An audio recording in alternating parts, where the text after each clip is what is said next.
Buenas a todos, mi nombre es Juan Carlos Senao y me dispongo a realizar el trabajo de la tarea 3 del análisis crítico valorativo de un texto, detrás de entre líneas. Eh,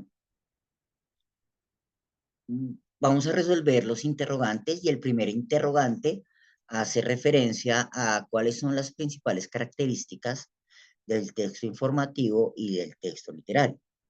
Entre estos, pues hay muchos autores, uno de ellos es según Bloch, ¿cierto?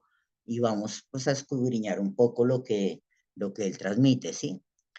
Digamos que las características son diversas, eh, dependiendo del contenido y la manera transversal de todos los campos de práctica y la presentación de los mismos, ¿sí? Tengamos en cuenta algo y es que es como una guía. El texto informativo es eso, es como una guía, ¿verdad? Eh, que se basa en párrafos, en lenguajes sencillos de leer, eh, se puede encontrar de mayor facilidad en los libros, en periódicos, en folletos, en revistas, bueno, entre otros. Eh, es una manera de expresar naturalmente, por lo general hablan en tercera persona, con tecnicismos en ocasiones se pueden aplicar. En cuanto al texto literario, es más entretenedor, o sea, busca entretener al lector, ¿verdad? Con un lenguaje embellecedor, donde el autor expone ideas, sentimientos, estado de ánimos en varios contextos, ¿sí? Eh, Se pueden presentar en poesías, en cuentos, novelas, en obras de teatro, entre otros, ¿verdad? También tenemos esta interrogante y es qué diferencia, ¿sí?, entre un texto expositivo y un texto argumentativo, ¿sí? Podemos decir que el texto expositivo está formado de tres elementos, tales como el problema, solución y conclusiones, ¿sí? Esto se puede evidenciar en diferentes maneras y con diferentes finalidades, ¿verdad? Podemos llevarlo a cabo como en temas expositivos, expositores, ¿cierto? Eh, Porque se manejan varias formas, ¿sí? Se trabajan subtítulos en el mismo texto, ¿sí? En cuanto al tema argumentativo, ¿sí? El texto argumentativo, podemos decir que la manera de redactar es algo más subjetiva, busca que el lector, ¿cierto? Tome una postura ante el mismo texto que está leyendo y asimismo su estructura del tema, ¿cierto? Lo puede argumentar defendiendo pues como la tesis, ¿verdad? Y la validación del mismo. Encontrados en los textos científicos, filosóficos, la prensa y bueno, entre otros.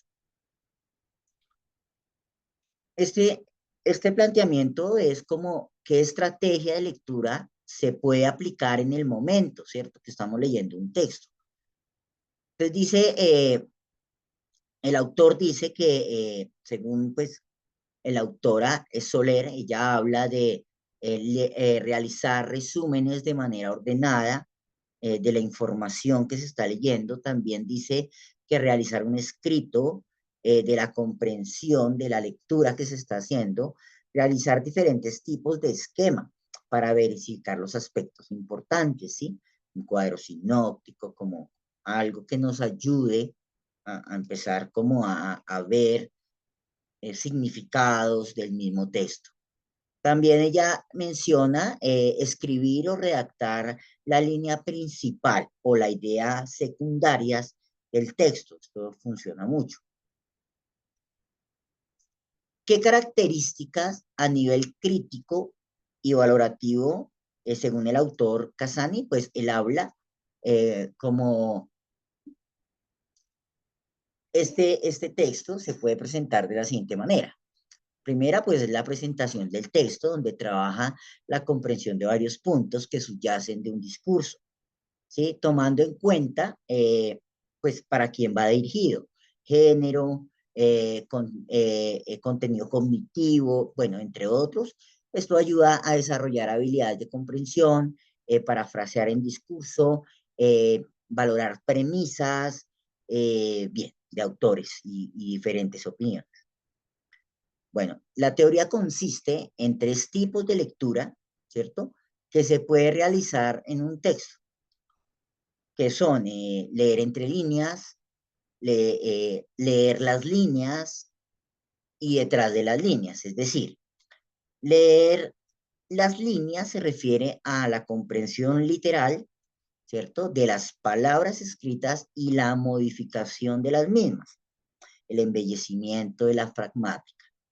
Leer entre líneas es la capacidad de recuperar implícitamente el objetivo del mismo texto, ¿sí? A nivel global. Y pues por último, leer detrás de las líneas hace referencia a tener claridad y la habilidad de entrelazar un artículo y objetos del texto, ¿sí? Hay imágenes, hay bastantes cosas, ¿vale? Entonces, el análisis y la comprensión lectora describe tres siguientes aspectos. Y el primero es como la ironía y el sarcasmo. El segundo es como la comprensión y busca que el lector entienda el valor, la cultura y su estado en paralelo, entre otros. Y por último, la construcción discursiva, ¿sí? De los protagonistas, atrapando al lector en el discurso, ¿verdad? En lo que está pasando dentro del texto. Bueno, muchas gracias. Quedo atento y nada. Eh, chao.